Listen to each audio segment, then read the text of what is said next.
Welcome to Schoology. Schoology is a great learning management system that enables you to take a course from virtually anywhere in the world. You can also use a wide variety of computing platforms as well, from Windows to Mac to mobile devices. As you can see in this video, this is done on a laptop or desktop-based web browser. But I should add that Schoology also has a very robust, and I should also mention free, mobile app that gives you a lot of the same experience as you would get on a full web browser. The purpose of this video is several-fold. Number one, it is for students and parents to create accounts, and I should add that students and parents are going to have different account creation methods. Secondly, how to upload a document to an assignment or other assessment. Thirdly, how to see feedback and access the gradebook. And lastly, how to resubmit assignments that may need a little more help or any kind of revisions. So, let's go ahead and create an account. This is the Schoology website, www.schoology.com, spelled just like you see right here. Go ahead and navigate to that site, and what we're going to do is we're going to go to Sign Up. As you can see, there are two different buttons for student and parents. We're going to create a student account first. And right away, as you go to create your account, you're presented with this. What is this? Well, every single course in which you are enrolled or about to be enrolled has an access code. And this would be a code that you would receive, as it says, by your instructor, or you would receive from your instructor. So I've got one already that I'm going to just paste right in, and it does take that form. It's 10, I almost said alphanumerics, but there's no numbers, it's all alphabet. 10 capital letters separated by a dash in the middle. All randomly generated, they don't mean anything, but it's simply a code to get in that course. And I suppose the philosophy is there's no sense signing up for a student account if you don't have a course to be in to begin with. But if we hit that and then go to continue, now we're presented with the opportunity to enter our first name, last name, and so forth. So go ahead and do that. First name, last name. Make sure you type in a working email and create a good, strong password, and be sure to confirm it. The birthday down at the bottom, my understanding is it has to do with being over age 13 or under age 13. The age 13 has some ramifications for online interactions, and so depending on your state's laws, if the user, that is, if the student is below age 13, it may be a slightly different experience. Before you click register, you're going to have to click on agreeing to the privacy policies and terms of use. And you may want to consider if you want to receive updates or any kind of correspondence from Schoology in your email. If you don't, you can uncheck that. If you do, you can leave it checked. I'm going to just uncheck it and then go ahead and hit register. Once you do, it should automatically take you into your home page on Schoology, and that's what we should see next. So go ahead, register, and I'll see you on the home page of Schoology. So while our student is creating an account and logging in, I'll take this time to show parents how they can create their own accounts. You would go still to www.schoology.com, this page right here, and you would go to sign up. But as you can see down below, it has instructor, student, but also a separate parent button. You would go ahead and click parent. Now, in the same way that your son or daughter was given a code to get into a specific course, you will have been given a code by your son or daughter's instructor to either paste or type in. It's a 12-character code that gives you access not to a specific course, but to all the courses that your son or daughter is enrolled in. The reason for this is mostly because of privacy, whereas your son or daughter can interact with other students their same age and that are under a certain age. What this does is it prevents you from seeing those interactions, mostly for privacy purposes and also to protect you as a parent. So you would see virtually everything that your son or daughter would see without, however, seeing all those other student interactions. So we'll go ahead and we'll paste our code in that we were given by our instructor, and very similar to the way that your son or daughter keyed in their username and password, you would do the same thing. First name, last name. And by the way, the instructor would see that. So whenever your son or daughter's name would show up, it would show your name, whether it's your first name or Mr. or Mrs. or Miss. It would show your name underneath that associated with it. Of course, you want to create an email, which is going to be your username. Create a nice strong password and confirm it. And once again, click the terms of use. And I recommend unchecking this, unsubscribing from Schoology correspondence, but you can keep that on if you want. And then go ahead and register. If it doesn't take you straight into Schoology, you may have to log in using that username, or I should say email and password. But then it will take you into Schoology. You'll see very similar to what your son or daughter sees. At this point, I'm going to switch back to what the actual student would see when they log in. And like I said, your experience would be very similar, but the student's experience is going to be the full-fledged experience. So let's go to that right now.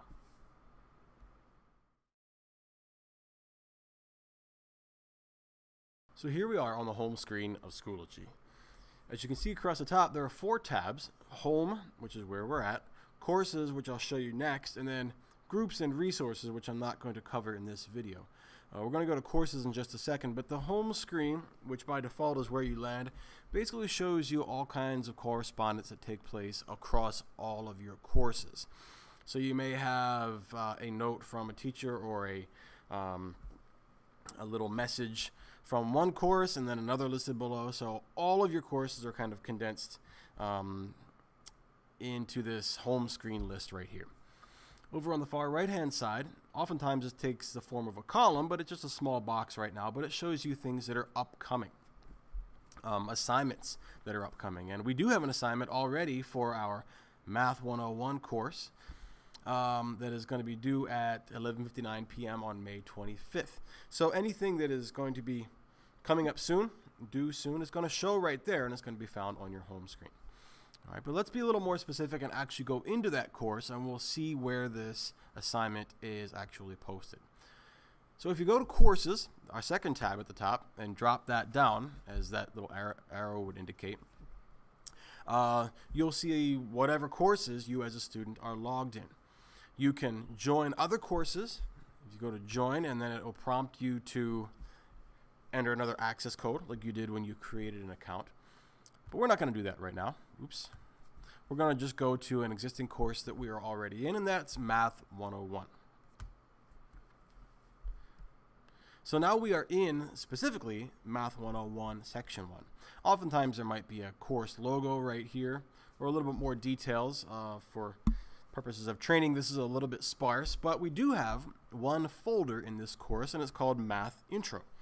So this is the course name, and down below are all the materials that comprise the course.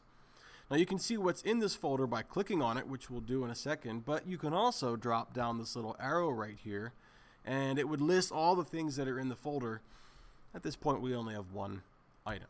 Okay, and as you can see, it is that do your favorite math problem assessment or assignment. So now we're actually in the Math Intro folder since I clicked on it. And there's the assignment. Do your favorite math problem. So for math, for example, many times you will draw something out by hand. So how would you take that and upload that to Schoology in digital form? Well, most students will take a picture of it, or a PDF scan with a PDF scanner app. Whatever way you can get that into digital form, you have the opportunity to upload that to this assignment to be graded. So you can see that as we click on the assignment itself, we can see a little bit more details about it, the day that it's due, more descriptions by the teacher about the assignment, and even any other comments that the teacher might make, or students and teachers might make back and forth, would show up as you go into the assignment itself. But what we're going to do is we're going to submit an assignment. So over on the far right, if it's possible to submit something to this assignment, it'll show up under Submit Assignment right there. So go ahead and click that, and it'll bring up kind of a browse for file box. And I'm going to explain to you what these three different tabs mean. Upload is probably going to be the most commonly used way of submitting an assignment, because the assumption is you already have it on your device, whether it's a computer, mobile device, or otherwise, and you simply want to grab that file and upload it. We're going to do that for the purposes of this training video, but I'm going to show you real quick that you can create an assignment in Schoology as well. And when I say create an assignment, I mean create a response or a submission to an assignment. You can't write like with your hand, but you can type things. Typing right here, and you have kind of the rudimentary word processing functions that you would have in most word processors.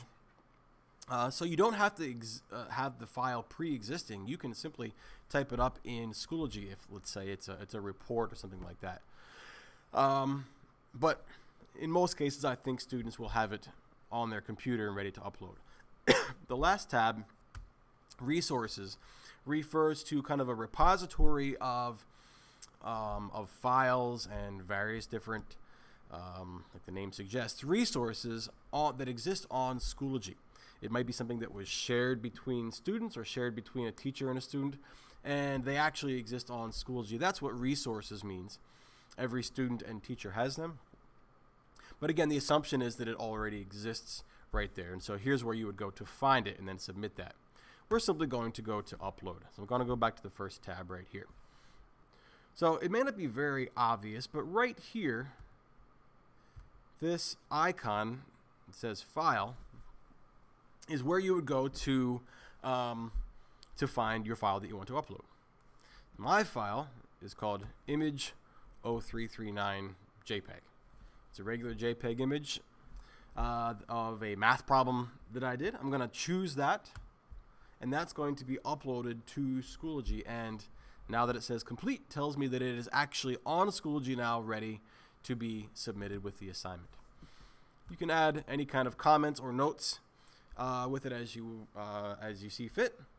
Please give me an A. There we go. And go ahead and submit that. Once you've done that, you would see over on the side that the assignment has in fact been submitted. And it's ready now for the teacher to review.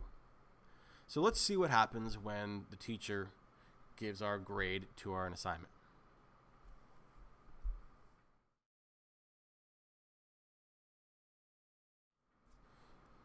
Okay, so now our teacher has actually graded the assignment. We can see as we go into the assignment, and that's what is in the white box right here, where in the assignment itself, do your favorite math problem. Over on the far right, it gives us a grade, and we've received a 10 out of 10. But you may wish to see a little bit more details in terms of feedback from the teacher. So click on the assignment that you submitted. And over here on the side, you can see, first of all, the comment that you submitted when it was, or the comment that you made when you first submitted it. But you can see also that the teacher has written a comment back to you, which is actually visible to all students, but you being one student can see it.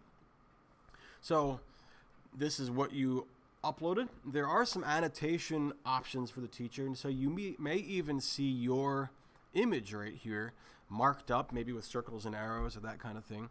But this is where you would see more details about feedback from the teacher. Close this back up and go back to the main assignment. But right here is where you would see the actual grade, okay, for that assignment. So let's look at our grade book now. Up until this point, we've resided basically in the materials section because that's what has comprised most of the course. But now that we have an assignment that has been submitted and graded, we should have some sort of grade now that we can check. And that's what our third tab is right down here or over on the left-hand side. I have not set up a grading period, so that you can ignore that. But all the different categories, whether it's assessment, homework, test, lab, so on and so forth, will show up right here as different sections. We only have one category. We only have one assignment called Do Your Favorite Math Problem, and then that shows the grade that we got. This shows that you have uploaded a file. and it even includes a comment from the teacher. You would see a course grade down here at the bottom. It says NA right now because I did not set up a grading period, but all the tallied assignments and assessments and that kind of thing and all the categories would show up as a course grade right here. If you don't, it means the teacher or instructor has not set that up entirely, and you would have to ask him or her about that. But the grades tab here over on the left hand side is where you would go to see the grades for that course. Let's say though that we want to go back to our assignment and resubmit something. Go to Math Intro, load that up, go to our assignment, which is right here. You could submit an alternate version of that assignment if the teacher allows it, and by default they should, by simply going to resubmit assignment. And let's say you didn't like the grade you got at first, or the teacher gave you an opportunity to revise it.